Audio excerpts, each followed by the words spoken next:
Injury in battle changed the life path for one East Tennessee veteran. The wounded warrior forged another.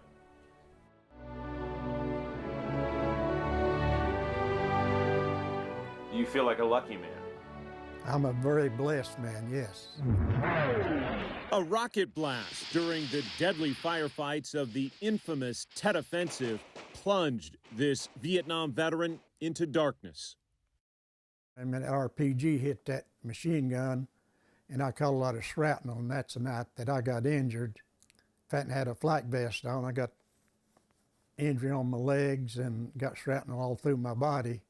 And the burn from the explosion, I think, got my eyes. Had to take the right eye out. The tank commander received a Bronze Star for his heroism under fire, but Ed Collins credits his rescue from battle by helicopter to a fellow soldier on the ground. And they had me covered with a poncho, and the pilot said, "We're really overloaded, we can't take him." And one of my men from New York, last name Smith, I don't know his first name, he told him, said, "If you don't take Sergeant Collins, it won't get off the ground." So I really appreciate what he done. Do you think he saved your life? Very possibly. If I hadn't been on the copter, I don't know what would have happened. His sight would return, but only for a few weeks. And then what happened? Well, I don't know, just like a film, pull a curtain across it, it gradually went away to nothing. And what was running through your mind when that happened? I really didn't know what, I was scared. I didn't know how I was going to make a living, or where I was going to live, or anything. I was absolutely scared.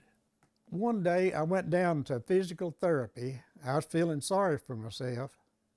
And there was a guy come in there in a wheelchair, had both of his legs blown off. And he had a great attitude, and from that day on, I've never looked back. I called myself some pretty sorry names, feeling sorry for myself that had both my legs and my arms, whether I could see or not, I could still get around, and I've not changed my attitude since then. So it was that wounded warrior who hardened you and gave you hope and determination. Yeah, it made me realize that there's always somebody worse off than you are if you look around. In his mid-20s, first came rehab, mobility training, and life skills. And the final test was downtown Chicago on Michigan Avenue. I had to go to Goldblatt's department store to the 4th floor and buy a record album. That was your task? That was my final test, yeah. What album did you buy? It was, I don't know, it was a Porter Wagner music, I think him and Dolly. The East Tennessee native went on to meet a girl. It started 46 years of marriage. They celebrated the birth of a daughter, and Ed Collins became a farmer. What's it like to farm without being able to see? You don't have to see to set out a tomato plant or milk a cow or break a calf to lead. You just use the knowledge you got to know where stuff is to do.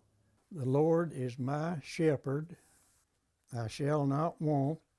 Now age 81, this wounded warrior lives by himself and devotes much of his days to reading. He has the full Bible in Braille, and thanks to new technology, the entire good book is at his fingertips.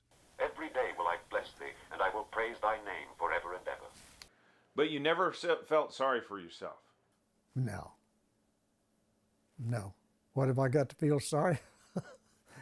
I've been blessed with a good life. The Lord brought me back on the prayers of my mom and dad, and I got saved when I was about 42 years old.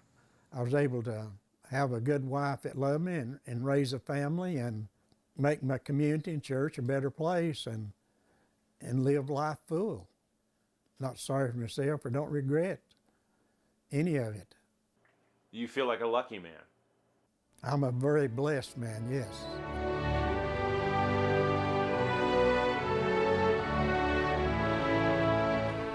We were blessed to talk to you, Mr. Collins, and you can see our full archive of service and sacrifice stories right now at WBIR.com and on our YouTube page. We'll be back in moments.